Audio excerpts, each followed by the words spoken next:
Type का question पढ़ेंगे। तो एक टाइप का और क्वेश्चन है आपके पास, जैसे क्या रहा है x + 1/2 + y - 1/3 = 8।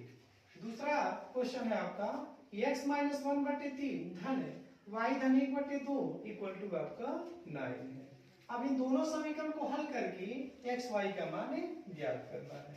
तो सबसे पहले हम क्या करें, यहां से तिर्यक गुणा करते हैं। जब तिर्यक गुणा करेंगे तो फिर इस 3 का गुणा x में करना पड़ेगा, हो जाएगा 3x। जब 3 का गुणा 1 में करेंगे हो जाएगा 3। इसी तरह से जब 2 का गुणा y में करेंगे हो जाएगा 2y, और फिर 2 का गुणा -1 में करेंगे -2 बटे हो जाएगा 3 दूनी 6 = हो जाएगा आपका 1। 3x में से यहाँ 3x अकेला उतर जाएगा, 3x अकेला उतर जाएगा, फिर 2y भी अकेला है तो +2y हो जाएगा। उसके बाद से 3 में से आप 2 घटाएंगे तो धन 1 हो जाएगा। यहाँ से 6 को हटा दीजिए, 8 के साथ गुणा कर दीजिए तो 8 6 हो जाएगा 48।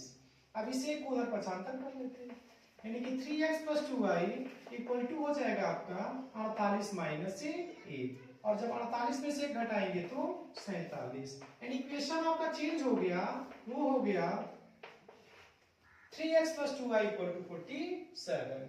अब इसी तरह से इस समीकरण को भी हल करेंगे और इस फॉर्म में चेंज करेंगे। तो यहाँ भी पहले 2 से गुणा कर देते हैं तिर्यक, और यहाँ 3 से। तो 2 का गुणा x में करेंगे 2x हो जाएगा, 2 का गुणा -1 में करेंगे तो -2 हो जाएगा, 3 का गुणा y में करेंगे तो 3y, 3 का गुणा +1 में तो 3, और बटी हो जाएगा 3 दूनी 6 = हो जाएगा 9। अब यहाँ से आ गया आपका 2x + 3y, और जब 3 में से 2 घटाएंगे तो धन 1, और 6 का गुणा तिर्यक 9 में कर देंगे तो 9 6 की 54 हो जाएगा। अब इस 1 को उधर घटा ले जाते हैं जाके, तो 3x + 2y = हो जाएगा 54 - 1, और 54 में से घटाएंगे तो 53 हो जाएगा, यानी 2x + 3y = हो गया आपका 53। ये हो गया इक्वेशन नंबर 2। अब इन दोनों समीकरण को हल करेंगे। तो जब इन दोनों को हल करेंगे तो यहाँ पे जो x का गुणांक है वो 3 लिखा हुआ है, यहाँ x का गुणांक आपका 2 लिखा हुआ है। इसका मतलब ये हुआ कि अगर इन दोनों का लसाअ है तो 6 होगा। इसका मतलब पहले समीकरण में हम 2 से गुणा करते हैं और दूसरे वाले में 3 से, और ऐसा करने के बाद फिर दोनों का चिन्ह समान है घटा भी देंगे। ये हो जाएगा समीकरण 1 × 2 माइनस समीकरण 2 × 3 से।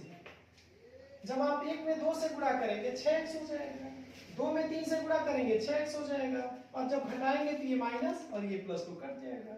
यहाँ पे इस 2y में, यानी कि पहले समीकरण में 2 से गुणा किया तो 4y हो जाएगा, यहाँ आपने 3 से गुणा किया है तो 3 3 9 हो जाएगा, और घटा रहे हैं तो -9y हो जाएगा। फिर यहाँ पे कितने से गुणा किया है 2 से, तो 47 में 2 से गुणा करेंगे 94 हो जाएगा, और फिर इसमें से आप दूसरे वाले समीकरण को 3 से गुणा करके घटा रहे हैं, तो 53 में जब 3 का गुणा करेंगे तो 3 3 9 और 3 5 हो जाएगा आपका 15, 159 हो जाएगा। यहाँ से जब 4y में से 9y घटाएंगे तो -5y हो जाएगा, और जब इधर घटाएंगे तो 9 में से 4 घटेगा आपका 5 हो जाएगा, फिर आपका 15 में से 9 जाएगा 6, यानी कि माइनस हो जाएगा आपका 65, और ये -5 से 65 में भाग दे दीजिए, तो -65 बटे -5, माइनस माइनस सबसे पहले कटेगा, और फिर 5 से 65 कट जाएगा आपका 13 25 65, यानी कि y का मान आ जाएगा आपका 13। अब ये y का मान दोनों में से किसी भी समीकरण में आप रख सकते हैं। तो सपोज करिए हम 1 में रख रहे हैं, समीकरण 1 में, तो समीकरण 1 में y का मान रखने रख दीजिए, यहाँ पे हो जाएगा आपका 3x + 2 × y का मान आपने निकाला है 13 बराबर हो जाएगा 47। 13 का गुणा 2 में करेंगे 26 हो जाएगा, बराबर हो जाएगा 47। अब 26 को उधर ला करके घटा देते हैं, तो 47 माइनस हो जाएगा 26, घटाइए 7 में 6 जाएगा 1, 4 में से 2 जाएगा 2 हो जाएगा, यानी 3x = आ गया 21। 3 से भाग दे देते हैं 21 में, तो आ जाएगा आपका 7। इस तरीके से x का मान 7 और y का मान 13 होगा।